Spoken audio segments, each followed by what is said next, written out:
Hello student, welcome once again. बच्चों, इस वाले वीडियो में हम लोग जो चैप्टर 6 हमारा चल रहा है फिजिकल एंड केमिकल चेंज, उसका दूसरा पार्ट करेंगे। यानी कि जो हमारा पहला वीडियो था उसमें मैंने आपको ये फिजिकल चेंज और केमिकल चेंज क्या होते हैं इनके बारे में डिटेल में समझाया था। ये जो हमारा वीडियो रहेगा इसमें हम लोग 6.3 जो हमारा टॉपिक है और 6.4 जो दिया गया है इनको मैं आपको एकदम डिटेल में एक्सप्लेन कर दूंगा। और जैसा कि मैंने आपको पहले ही बताया है, जो 3rd नंबर का हमारा वीडियो रहेगा उसमें मैं आपको इस चैप्टर के जितने भी क्वेश्चन आंसर है ना, यानी कि आपके जो नोट्स हैं वो कंप्लीट करा दूंगा सिंपल लैंग्वेज में, ताकि यार जब आप याद करोगे उन क्वेश्चंस का आंसर तो आपको बहुत ज़्यादा हेल्प होगा उससे और आसानी से याद हो जाएगी आंसर। तो चलिए स्टार्ट करते हैं ये वाला वीडियो और इसमें इन टॉपिक्स को कवर करते हैं। और हाँ, जो वीडियोस वो रहेंगे ना, जैसे मैंने पहला जो वीडियो बनाया है या जो मैं बाद का वीडियो बनाऊंगा, उन सभी का लिंक आपको ऊपर आई बटन में भी मिल जाएगा और नीचे डिस्क्रिप्शन बॉक्स में भी मिल जाएगा। क्लियर है? तो चलिए आइए अब स्टार्ट करते हैं।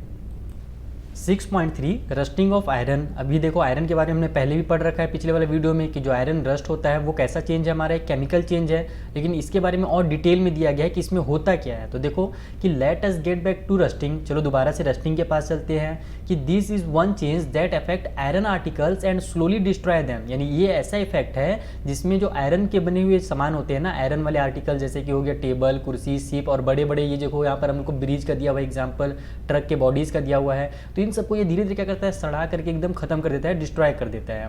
ठीक है, और ये सब होता है क्यों है, और ये बहुत ज़्यादा हमारे लिए नुकसानदायक है। यानी कि अब देखो बड़ा सा ब्रिज है, वही धीरे धीरे क्या हो जाएगा, रस्टिंग हो जाएगा उसमें। तो दोबारा उसको बनाने में कितना लागत लगता है, कितना पैसा लगता है। तो बहुत ज़्यादा जो रस्टिंग है ना, ये हमको नुकसान पहुँचाता है। मेन आपको समझना है इस वाले टॉपिक में कि ये जो आयरन होता है, रस्टिंग ऑफ आयरन होता है, ये होता कैसे। देखो जो आयरन है जिसको हम लोग फेरिक बोलते हैं लैटिन लैंग्वेज में और शॉर्टकट में Fe लिखा जाता है। ठीक, ये ध्यान रखना कि आयरन को हम लोग शॉर्टकट में Fe लिखते हैं। तो आयरन जब ऑक्सीजन के साथ मिलता है, और ऑक्सीजन कौन वाला, जो एयर में ऑक्सीजन है, हमारे आसपास हर जगह ऑक्सीजन है। तो आयरन और ऑक्सीजन जब मिलते हैं और साथ में अगर वहाँ पर वाटर है, वाटर का मतलब जरूरी नहीं कि पूरा पूरा वाटर हो, अगर वहाँ पर केवल उसका क्या बोल सकते हैं, वाटर का वेपर भी अगर रहेगा ना, तो भी वहाँ पर क्या हो जाएगा, रस्टिंग हो जाएगा। तो जब ये तीनों मिलते हैं तो रस्ट बनता है आयरन को। जो हमारे देखा, मैंने वो फोटो जो दिखाया था पिछले वाले वीडियो में, उनको फिर से दिखाता हूँ। कहाँ गया, ये देखो, ये जो हुआ है ना ब्राउन ब्राउन कलर का, इसी को बोलते हैं रस्ट। तो यही रस्ट हो जाता है, यानी कि सड़ जाता है एक तरह से कह लो। ठीक है, और इसका जो हमारा नाम होता है रस्ट का, अगर इसका आप साइंटिफिक नेम देखोगे साइंस की लैंग्वेज में, तो इसको आयरन ऑक्साइड बोला जाता है। इसका जो फॉर्मूला है वो है Fe2O3। क्लियर है? तो यहाँ पर देखो, for rusting the presence of both oxygen and water और वाटर वेपर इज एसेंशियल। यानी कि अगर रस्टिंग करना है, यानी कि वहाँ पर अगर रस्टिंग हो रहा है तो उसके लिए ऑक्सीजन और वाटर बहुत ज़्यादा जरूरी है। अगर वाटर नहीं भी है तो वाटर का वेपर भी रहेगा, तो उससे भी काम चल जाएगा। आगे चलते हैं। If it is more humid rusting become faster. यानी कि जितना ज़्यादा वहाँ पर ह्यूमिडिटी होगा उतना ही ज़्यादा क्या होगा, रस्टिंग होगा। ये ध्यान रखना ना। इसीलिए जो कोस्टल वाले एरिया होते हैं ना, वहाँ पर बहुत रस्टिंग होता है। अभी आगे हम लोग आएंगे पहली के क्वेश्चन में, तब मैं आपको फिर से ये टॉपिक याद दिलाऊंगा कि जितना ज़्यादा ह्यूमिडिटी समझते हो ना, उमस जानते हो ना, जिसे हल्का का पसीना रहेगा, हल्का हल्का मौसम, जिसे नमी का मौसम रहता है, नमी जिसको बोलते हैं। तो ह्यूमिड सभी बच्चे जानते हैं, क्लास 7 में आप इंग्लिश मीडियम में हो तो इतना जानते ही होंगे। तो जितना ज़्यादा ह्यूमिडिटी होगी उतना ही ज़्यादा क्या होगा, रस्टिंग फास्टर हो जाएगा। तो अब हम लोग इससे बचें कैसे, इससे हम लोग प्रिवेंट कैसे करें। ठीक है, तो हम लोग क्या कर सकते हैं, apply a coat of paint और ग्रीस। हम लोग किसी जहाँ पर भी जो लोहा का सामान है ना, उसके ऊपर अगर आप पेंट लगा दोगे या उसके ऊपर ग्रीस लगा दोगे तो रस्टिंग उसके तक नहीं पहुँच पाएगा, क्योंकि उसमें ह्यूमिडिटी जो है हमारा, या फिर कह लो आप वाटर के वेपर्स, ऑक्सीजन वहाँ तक पहुँच ही नहीं पाएंगे। इसीलिए अगर आप किसी भी आयरन के सामान में देखना कि पेंट अगर हुआ है ना, तो वो जल्दी खराब नहीं होता है। लेकिन ये ध्यान रखना कि उसको हमको बार बार करना पड़ता है, क्योंकि पेंट धीरे धीरे खराब हो जाता है। तो एक बार पेंट खराब हो जाएगा, निकल जाएगा, तो दोबारा से पेंट करना पड़ता है। और दूसरा तरीका भी एक है। तो दूसरा तरीका क्या है, another way is to deposit a layer of metal like chromium और जिंक और आयरन। ठीक है, यानी कि आयरन के ऊपर अगर हम लोग जिंक लगा देते हैं, जिंक का पेंट कर देते हैं, या फिर क्रोमियम उसके ऊपर चिपका देते हैं एक तरह से, तो भी क्या होगा, उससे आयरन हमारा बच जाएगा रस्टिंग से। ठीक है, और ये जो हमारा प्रोसेस है ना, इस प्रोसेस को गैल्वेनाइजेशन कहते हैं। देखो यहाँ पर रीड कर रहा हूँ मैं इसको कि this process of depositing A layer of zinc on iron is called galvanisation. और ये क्वेश्चन इंपॉर्टेंट है कि गैल्वेनाइजेशन क्या होता है।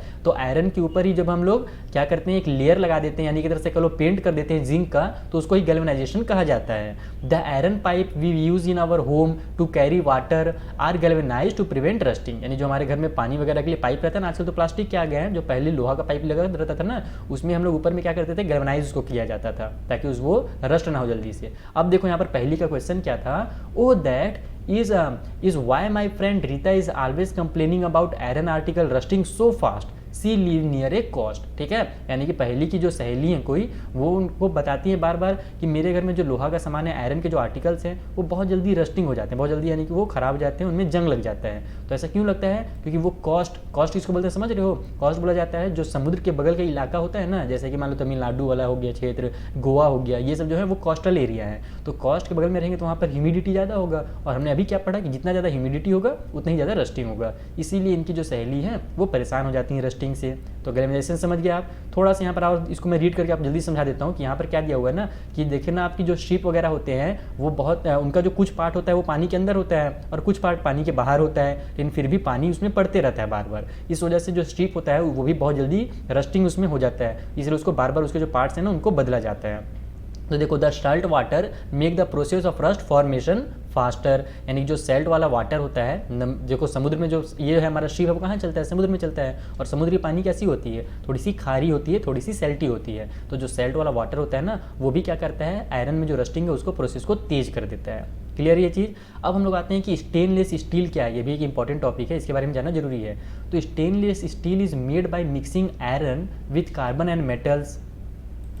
ओह सॉरी फॉर डिस्टर्बेंस, वो बच्चे आ गए थे बॉल ढूंढते ढूंढते। तो हम लोग कहाँ पर थे? हम लोग स्टेनलेस स्टील के बारे में पढ़े थे ना। हाँ, तो देखो, stainless steel is made by mixing iron with carbon and metal like chromium, निकल एंड मैग्नीज। यानी जो स्टेनलेस स्टील होता है ना, वो क्या है, आयरन को ही और मजबूत बनाता है। मतलब कि आयरन को मजबूत बनाने का मतलब क्या है कि जो आयरन होता है ना, उसमें हम लोग कार्बन या फिर दूसरे जो मेटल्स है जैसे कि क्रोमियम, निकल या फिर मैग्नीज, इन सभी को मिला करके हम लोग जब बनाते हैं तो एक स्टेनलेस स्टील बनता है। जैसे आप लोग जो घर में प्लेट देखते हो ना, खाना खाने वाला प्लेट हो गया, ये बहुत सारे बर्तन होते हैं, वो स्टेनलेस स्टील से ही बना रहता है। क्योंकि देखो उसको बार बार हम लोग पानी से धोते हैं, खाना खाते हैं, तो भी उसमें थोड़ा सा पदार्थ लग जाता है, लिक्विड लग जाता है, तो वो तो जल्दी खराब हो जाएगा। इसलिए हम लोग का जो प्लेट होता है वो एक्चुअल में आयरन का नहीं होता है, स्टेनलेस स्टील का होता है। क्लियर है ये चीज़। मैं बचपन में बहुत परेशान होता था कि मेरा जो मैग्नेट है वो क्यों नहीं चिपक रहा है प्लेट में, प्लेट तो आयरन का है। लेकिन जब मैंने ये चैप्टर पढ़ा तब मुझे समझ में आया, जब बचपन में हम लोग क्लास 7 में थे ना, तब हमारी मैम ने हमको समझाया था उस टाइम पे कि स्टेनलेस स्टील से बनता है वो सब प्लेट। देखो यहाँ पर आपको लिखा भी गया है, ठीक है। तो चलो यहाँ पर ये स्टेनलेस स्टील भी कंप्लीट होता है, और आपको समझ में आ गया होगा कि जो रस्टिंग ऑफ आयरन है वो क्या है, उससे कितना ज़्यादा नुकसान है। अब आते हैं हम लोग क्रिस्टलाइजेशन के ऊपर कि क्रिस्टलाइजेशन जो है वो क्या होता है। तो देखो, in class 6 you have learn that salt can be obtain by the evaporation of sea water. यानी कि आपने क्लास 6 में पढ़ रखा है कि जो सी का वाटर होता है उसको साइड में लेकर के आया जाता है कॉस्ट में, उसके बाद फिर उसको धीरे धीरे एवापोरेट करके वहाँ पर से नमक को कलेक्ट किया जाता है। जो वो उड़ जाता है पानी, तो वो नीचे में क्या बन जाता है, नमक बच जाता है केवल। तो उसी तरीके से, लेकिन जो नमक के जो क्रिस्टल होते हैं वो क्या होते हैं, उस टाइम पे अच्छे नहीं दिखते हैं, यानी कि एकदम छोटे छोटे रहते हैं। देखो यहाँ पर, the salt obtain in this manner is not pure and the shape of its crystal can not be seen clearly, ठीक है। यानी जो शेप होता है क्रिस्टल का वो अच्छे से वहाँ पर समझ में नहीं आता है।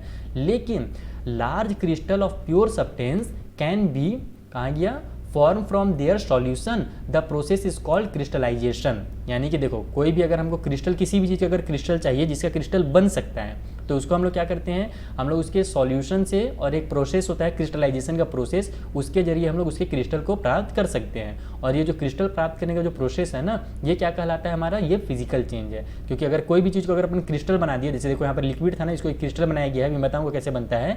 तो जब क्रिस्टल बनाया गया तो दोबारा से उस क्रिस्टल को लिक्विड बनाया जा सकता है। जैसे कि नमक से पानी को अलग करके नमक अलग किया जाता है, नमक का क्रिस्टल मिलता है छोटा छोटा, फिर उसी को दोबारा से पानी में मिला करके घोल दोगे तो क्या हो जाएगा, दोबारा से वो पानी में घुल जाएगा।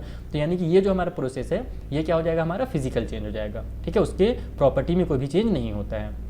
आगे चलते हैं, 6.9 में हमको एक एक्टिविटी दिया हुआ है जिसके बारे में, जिससे आप समझोगे डिटेल में कि क्रिस्टलाइजेशन कैसे होता है। तो यहाँ पर देखो, आपको क्या करना है, एक वाटर लेना है बीकर में, उसमें थोड़ा सा आपको क्या करना है, सल्फ्यूरिक एसिड डालना है जो कि लिक्विड के फॉर्म में हो, ठीक है। लिक्विड होना चाहिए सल्फ्यूरिक एसिड, ध्यान रखना। और उसके बाद उसको क्या करना है, हीट दी वाटर, वाटर जो आपने डाला इसमें आप क्या करें, सल्फ्यूरिक एसिड डालिए। अब इसको क्या करना है, आपको गर्म करना है, और when it is start boiling add copper sulphate powder slowly while steering continuously. यानी कि आपको क्या करना है कि जब धीरे धीरे ये गर्म होने लगे, कौन कौन, जो पानी था और हमने उसमें सल्फ्यूरिक एसिड डाला था, जब दोनों गर्म होने लगे हल्का हल्का, तब उसमें आपको कॉपर सल्फेट का पाउडर डालना है धीरे धीरे, और उसको हिलाते भी रहना है। डब्बे को, ये जो हमने बीकर पकड़ा ना, इसको आपको किसी भी होल्डर से पकड़ के हिलाते रहना है। तो continue adding copper sulphate powder till no more powder can be dissolve. यानी कि आपको तब तक डालना है उसमें पाउडर जब तक कि उससे ज़्यादा फिर पाउडर ना डला सके। इसके बाद आप क्या देखोगे कि जब आप उसको फिल्टर कर लोगे और थोड़ी देर के लिए उस लिक्विड को, या आप कूल करने के के लिए, नहीं ठंडा होने के लिए छोड़ देना।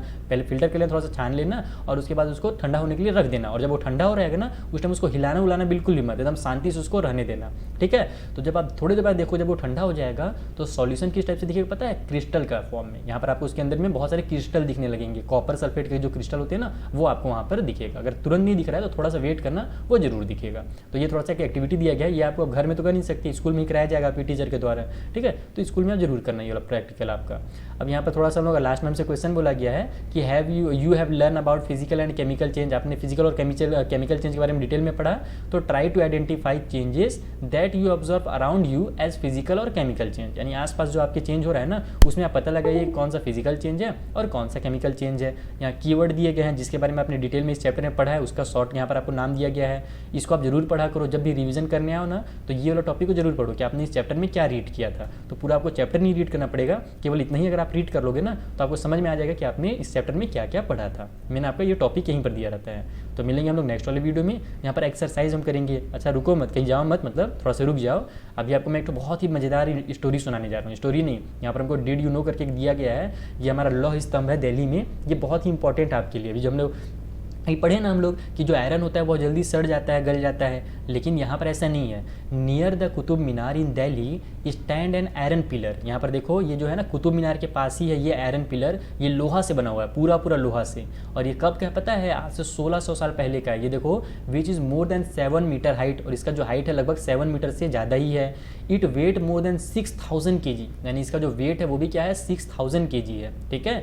तो it was built more than 1600 year ago, यानी ये आज से लगभग 1600 साल पहले ये बना है। सोच लो तुम कितना पुराना है। लेकिन उतनी लंबे समय के बाद भी after such a long period it has not rusted, अभी तक इसमें जंग नहीं लगा। अब चौंक गए ना आप। हम लोग क्या देखते हैं कि आज के मॉडर्न ज़माने में भी कोई भी अगर लोहा का सामान है तो उसमें रस्ट लग ही जाता है, लेकिन आज से ये हमारे मॉडर्न इंडिया से लगभग 1600 साल पहले यानी 16 ईयर्स बैक में ये बना हुआ है, फिर भी आज तक इसमें रस्टिंग नहीं हुआ है। For its quality of rust resistant, it has been examined by scientists from all part of the world, यानी पूरी दुनिया से साइंटिस्ट जो हैं इसको आकर के चेक किए हैं कि आखिर इसमें ऐसा क्या खासियत है कि इसमें रस्ट नहीं लगता, अभी इतना पुराना होने के बाद भी। तो देखो अभी तक तो हम लोग पता नहीं लगा पाए हैं, लेकिन इससे हम लोग को ये जरूर समझ में आ गया कि हमारा जो इंडिया था वो आज से 1600 साल पहले भी अपनी टेक्नोलॉजी में बहुत आगे चल गया था। जो हम लोग आज भी जहाँ तक नहीं पहुँच सकते ना, उस टाइम पे वो उतना ज़्यादा आगे पहुँच चुका था। आज से 1600 साल पहले की कहानी है। अब सोच लो उतने पुराने ज़माने में जब आदमी लोगों को कुछ पता नहीं रहता था, फिर भी टेक्नोलॉजी में इंडिया कितना आगे था कि यहाँ पर जो आयरन पिलर बना है आज तक उसमें रस्टिंग नहीं हुआ है। तो बहुत ही मज़ेदार स्टोरी था ये, ठीक है। तो मिलेंगे हम लोग नेक्स्ट वीडियो में, जहाँ पर ये जो क्वेश्चन आंसर है ना इसको मैं आपको एकदम सिंपल लैंग्वेज में लिखा दूंगा ताकि याद करोगे तो बहुत मज़ा आएगा याद करने में। चलिए मिलते हैं नेक्स्ट वीडियो में। Thank you for watching.